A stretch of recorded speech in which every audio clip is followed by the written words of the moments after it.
जय श्री राम दोस्तों, कैसे हैं आप। उम्मीद है आप बहुत अच्छे होंगे। दोस्तों, मेरी कोशिश होती है कि रामायण से जुड़ी हर एक छोटे से छोटा और बड़े से बड़ा कहानी आपके साथ साझा करूं और प्रभु श्री राम की कृपा आपका और आपके परिवार पर सदा के लिए बना रहेगा। दोस्तों, आज मैं जो आपको सुनाने जा रहा हूं वो राम और सुग्रीव की मित्रता के बारे में है। कृपया ध्यान से सुनिएगा।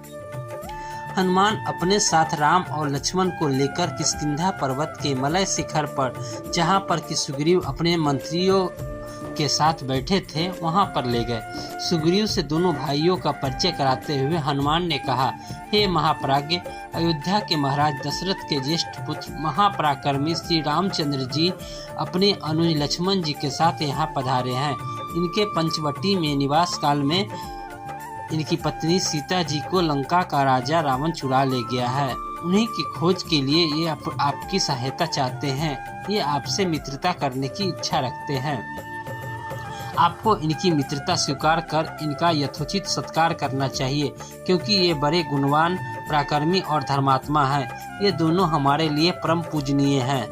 राम और लक्ष्मण का परिचय पाकर प्रसन्न चित्त सुग्रीव बोले, हे प्रभु, आप धर्मज्ञ, परम तपस्वी और सब पर दया करने वाले हैं। आप नर होकर भी मुझ बानर से मित्रता कर रहे हैं। यह मेरा परम सौभाग्य है। आपकी मित्रता से मुझे ही उत्तम लाभ होगा।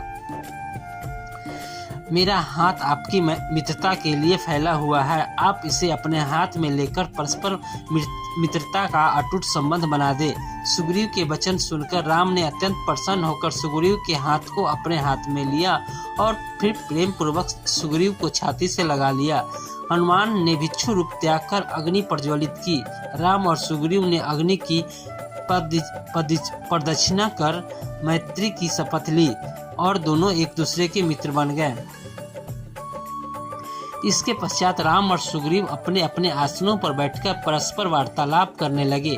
सुग्रीव ने कहा, हे राम, मेरे ज्येष्ठ भ्राता बाली ने मुझे घर से निकालकर मेरी पत्नी का अपहरण कर लिया है और मेरा राज मुझसे छीन लिया है। वह अत्यधिक शक्तिशाली है। मैं उससे भयभीत होकर ऋषिमुख पर्वत के इस मलयगिरी प्रखंड में निवास कर रहा हूँ। आप अत्यंत पराक्रमी और तेजस्वी हैं। आप मुझे अभय दान देकर बाली के भय से मुक्त करें।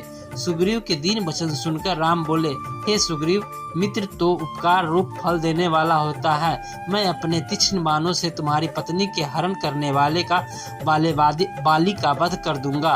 अब तुम उसे मरा हुआ ही समझो। सुग्रीव ने प्रसन्नता पूर्वक कहा, हे राम, मेरे मंत्रियों में श्रेष्ठ सचिव हनुमान मुझे आपकी विपत्ति का संपूर्ण कथा बता चुके हैं। आपकी पत्नी सीता आकाश या पाताल कहीं भी हो, मैं अवश्य उनका पता लगवाऊंगा। रावण तो क्या, इंद्र आदि देवता भी सीता को मेरे बानरों की दृष्टि से छिपाकर नहीं रख सकते। राघव, कुछ ही दिन पूर्व एक राक्षस एक स्त्री को लिए जा रहा था। उस समय हम इसी पर्वत पर बैठे थे। तब हमने उस स्त्री के मुख से हे राम, हे लक्ष्मण शब्द सुने थे। मेरा अनुमान है कि वह सीता ही थी। उसे मैं भली भांति देख नहीं पाया। हमें बैठे देखकर उसने कुछ वस्त्र आभूषण नीचे फेंके थे। वे हमारे पास सुरक्षित रखे हैं। आप उन्हें पहचान कर देखिए, क्या वे सीता जी के ही हैं? यह कहकर सुग्रीव ने एक बानर को वस्त्र आभूषण लाने की आज्ञा दी। उन वस्त्र आभूषण को देखते ही राम का धीरज जाता रहा। वह नेत्रों से आंसू बहाते हुए शोक विहीन हो गए और धैर्य छोड़कर पृथ्वी पर गिर पड़े। चेतना लौटने पर वे लक्ष्मण से बोले, हे लक्ष्मण, सीता के इन आभूषणों को पहचानो। राक्षस के द्वारा हरे जाने पर सीता ने इन आभूषणों को पृथ्वी पर गिरा दिया होगा। लक्ष्मण ने कहा, भैया, मैं इन आभूषणों से न तो मैं हाथों के कंकनों को पहचानता हूँ और न गले के हार को, न मस्तक के किसी अन्य आभूषणों को पहचानता हूँ, क्योंकि मैंने आज तक सीता जी के हाथों और मुखों की ओर कभी दृष्टि ही नहीं डाली। हाँ, उनके चरणों की नित्य वंदना करता रहा हूँ, इसलिए इन नुपुरों को अवश्य पहचानता हूँ। ये वास्तव में उन्हीं के हैं। ये थी लक्ष्मण के वाक्य। और आज की कहानी को मैं यहीं विराम देना चाहता हूँ। कल फिर मिलेंगे इसके आगे की कहानी लेकर। आप इंतजार करिएगा, मैं कल फिर आऊँगा। धन्यवाद। जय श्री राम।